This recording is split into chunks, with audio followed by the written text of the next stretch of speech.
अवल अल्लाह अलीम आलम जो धणी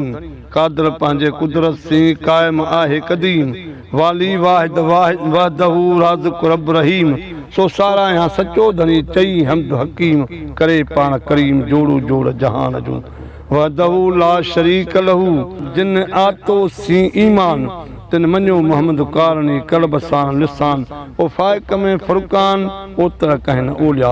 ओतर कहन ओलिया सितल विया सालिम हेकाई हेक थिया अद खे आलम बेबहा बालम आगे कया गई निसोरोई नूर ला खौफन अलैहिम वला हुम यहज़नून सचन कोन्हे सूर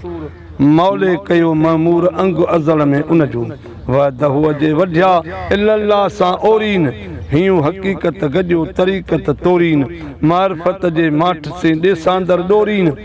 सुख न सुता कॾहिं वेही न बौड़ीन कुल्हूं कोरीन आशिक़ अब्दुल लतीफ़ चई वहदहू ला शरीक लहू ॿुधी न ॿोड़ा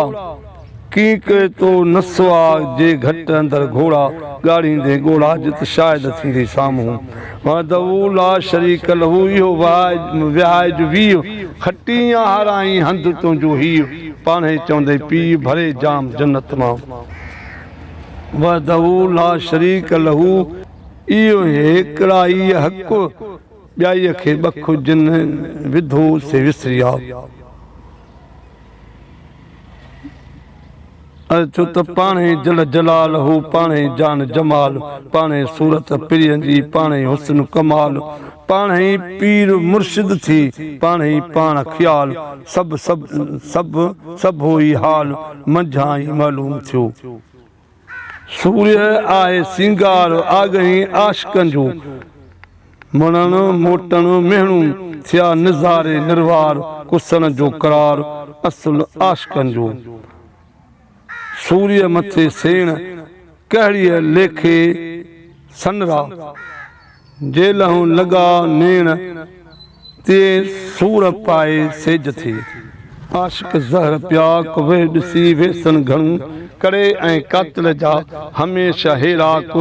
लॻनि लऊं लतीफ़ चए फना थिया फेराक तोड़े चिकननि चाक तब आह न सलन आमसी असल आशिकनि जो सिर न सांझम कम सौ सिसिया अगरो संदो दोस्तां दम ही हॾो चम पक पिरियां जे न पड़े तूं हबीब तूं तबीब तूं दर्दनि जी दवा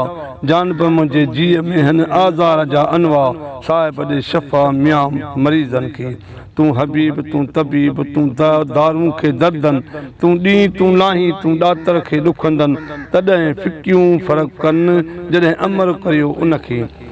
हण हबीब हथ खणी ॿघा हणी बाण माॻे मुंहुं थिए झोलीअ विझां पाण ईअं पर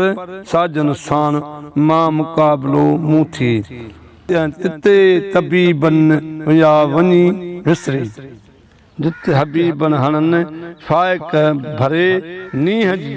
तिते तबीबनि वञा वञी विसरी